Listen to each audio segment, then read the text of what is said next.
What's up guys, welcome to my YouTube channel. So today I want to talk about 10 common mistakes that a filmmaker or a photographer can make, or that I make. So don't try them. First one, forget your batteries. I think forgetting your batteries is the worst mistake that a filmmaker can make, because the batteries is like a bullet to a gun. If you don't have your batteries, you can do nothing with your camera, no matter how high-end your camera is. But unfortunately, this does happen all the time. Sometimes you don't have your batteries at all, or sometimes you just not fully charge your battery, so your battery will run out sometimes, and if you have a lot of things to shoot, then you'll run out of batteries, so that is bad. However, if you are a serious filmmaker, this can be easily avoided. Just tell yourself every time before you're shooting, bring my battery, or bring my batteries. So what I did is very simple, just keep extra batteries in your bags all the time. Don't take them out of your bag unless you have to charge them. So no matter where or when you will go out for shooting, you have your extra batteries.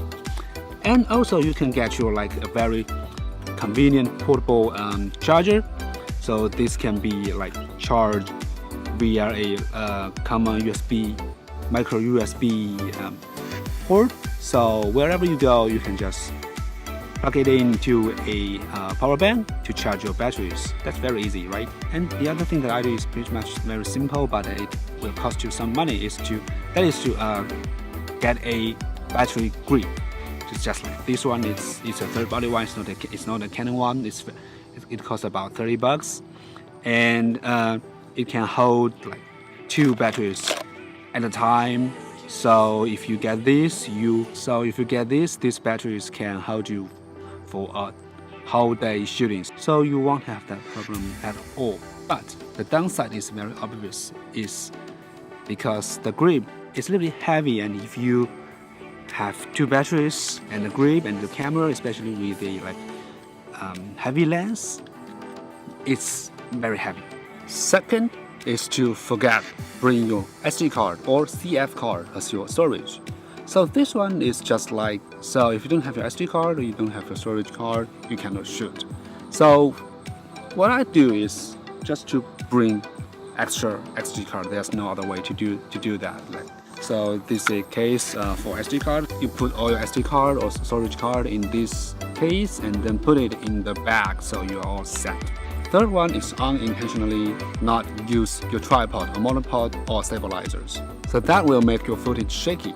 What I mean by unintentionally is that sometimes if you want to make some action footage or action feeling, so you will intentionally use handheld to create something like running or jumping to create some shaky footage. But most of the time you will want the footage be steady, be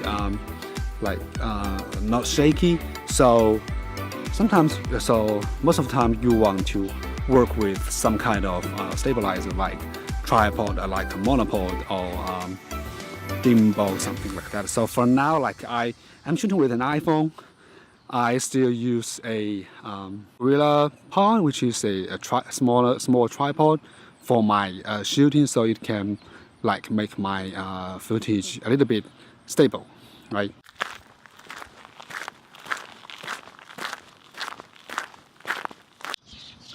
Fourth one, forget your location and time. This is very annoying, because if you have a photo shoot, a video shoot, or film shooting with your client and they are expecting you to be on the location on the right time, but you didn't show up, I don't have to say much about this anymore, so you know that, right? This is something with communication. So if you do not answer the time or the location, please double check with your client or your partner to make sure that the location is right, the time is right. Sometimes the time especially the location, sometimes it is very confusing, because in a big city or a small town, maybe if you want to say the Washington Street, maybe they will have 2 Washington Street or very similar names of the locations. So you want to double check whether the one that you are referring to is the one that the film is being shot. And I want to say a little bit more about location. You'd better do some kind of location scouting before you officially start the shooting. And that is because if you go to a location for the first time, you want to do like perfect shoot. It is like sometimes it is impossible because you cannot easily find the best angle to shoot whatever you want. You better do some kind of like location scouting. Not you don't have to like go to the location like 3 or 4 days before the shooting. You can just go there like 2 hours before that. Then you go around this area and then you make some note and you think about it in your mind. And then when the shooting started, you can have a little bit sense of where to go and what to shoot, how to like manipulate the light, manipulate the subject, or some kind of other things. So that will help you a lot. Next one, audio sucks. I couldn't remember that how many times that I mentioned that audio is the most important thing in filmmaking process. That is true to me and to many of filmmakers. I think that is truth. So if you do not know that, I put a link up there so you can know what I'm thinking about that. Basically, if a video has a good video quality but doesn't have an audio quality, you see a lot of very annoying bad background noise, very bad sound quality. You cannot bear with it. You will like shut the video down. But however, if a video has a very good sound quality, whereas it does not have a very good video quality, you probably can go with it. If the story is interesting, you can go with it and finish the video. So the solution is simple, just to get a good microphone. So right now I am filmmaking with my iPhone 6s with a Rode Video Mic Pro with a like extra extender like adapter cord cable. So that makes my audio much better than it was when I was using the original internal iPhone microphone. Trust me, this is very important. So next one is also a very important one, which is exposure not correct. So exposure is very important because it just directly influences what kind of like image you can get out of your camera. So how the subject or how the scene will look like in the video. So that has something to do with many like factors: your settings of your cameras, your lens, the light condition. And I think it is the hardest thing that a filmmaker can master. So it can take tons of time to practice, tons of time to learn from others. But there are some kind of ground rules for us to learn from the beginning, which is the exposure triangle, which are ISO, shutter speed, and aperture. So you can learn from that to try to get a sense of the relationship between these 3 kind of parameters. And then you can use some kind of like tools in camera to check your exposure, like histogram, or like if you get a cinema camera, or high-end video camera, you can use waveform and some kind of additional tools to check your exposure. But it is hard to explain how to get the right exposure. I did not get that. I still have a lot of things to learn, but I think it is very important, and I know that it's very important, and we have to like practice to get what we are expecting. The next one is confusing composition. So composition, I think, is one of the most basic stuff when you start in your filmmaking process or photography. Weird composition will make people feeling weird, will make people feel like not right when they are watching your work, or whether it's a film or a photo. As for the composition, there are some kind of ground rules. So the most famous one is the rule of third. So you have to so this is very basic situation, a basic rule. If you just apply this rule to your photography or filmmaking composition, you cannot get wrong. So basically, it's very important. It is very like simple. The frame can be divided by this some kind of vertical and horizontal lines to divide your screen frame to like 9 equal parts, and so they can show, so you can see like 4 intersection points. So you just put your subject, put your like point of interest to or very close to any of these 4 points, just like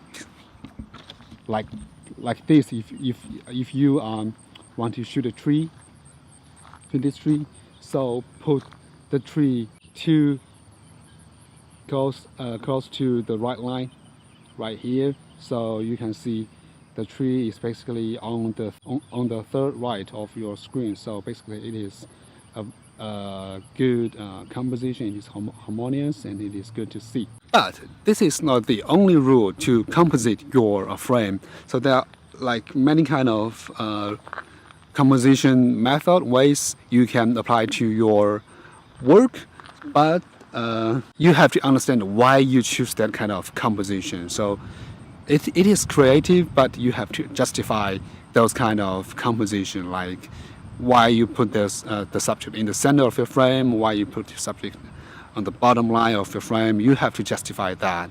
You don't have to stick to the rule of third. You can create your own style, but like I said, you have to justify that by yourself. Next one, out of focus. So that is, I think, one of the biggest, the common problem a filmmaker can or a photographer can get. I'm always asking myself, why my picture or my footage is not that sharp? That is because your subject is out of focus. In the past, what we only got in terms of lenses is the manual focus lenses. We can only use the focus ring to like adjust the focus point to make our subject in focus. But right now we have a lot of like advanced technologies such as autofocus lenses, and we can use like focus picking, and we can also use a Canon. We can use a face detection, dual pixel autofocus, which is very good. So we can use those kind of tools to assist us to focus. But sometimes when the environment changes, when the subject changes, so the focus so those kind of things can be out of focus. So the only thing that you can do is to like check your focus like every maybe 1 minute or so, or you have a cameraman, you can have him or her looking at the camera all the time to check the focus, to make sure that the focus is good. Number 9, bring wrong lenses. So that is related to the location scouting that I mentioned before. What kind of lenses you bring depends on what kind of view, what kind of shoot, what kind of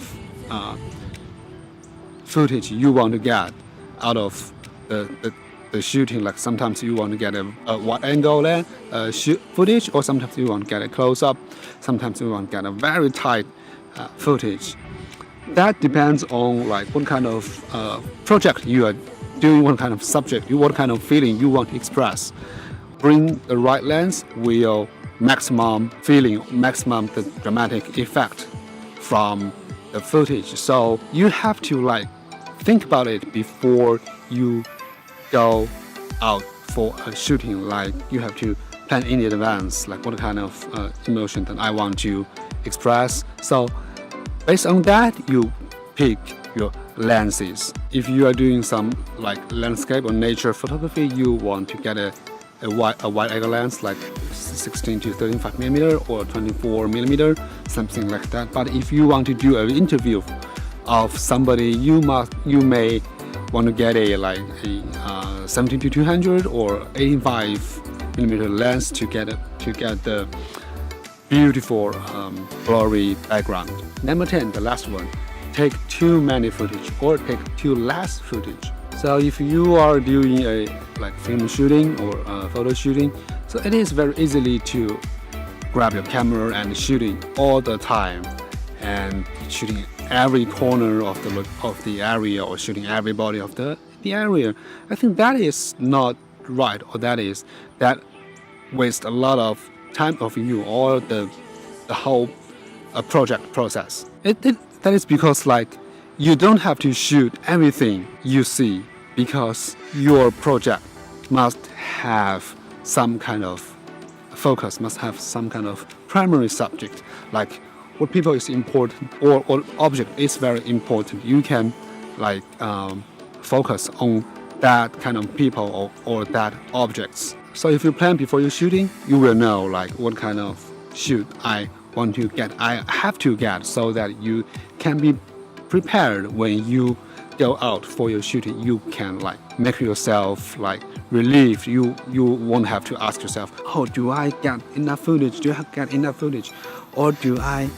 That is a very kind of feeling for a filmmaker, right? So if you plan before that, you can know how much I should shoot, and make the whole team at ease, and save you a lot of time, and your whole workflow will be very efficient because of that. And the more efficient you are, the more work you can do, the more future work you can get, right? Alright, that is pretty much of today's video. Hope you like it, hope you enjoy it. If you think this video is useful to you, please hit the like button and subscribe our channel. So we'll catch you in the next one.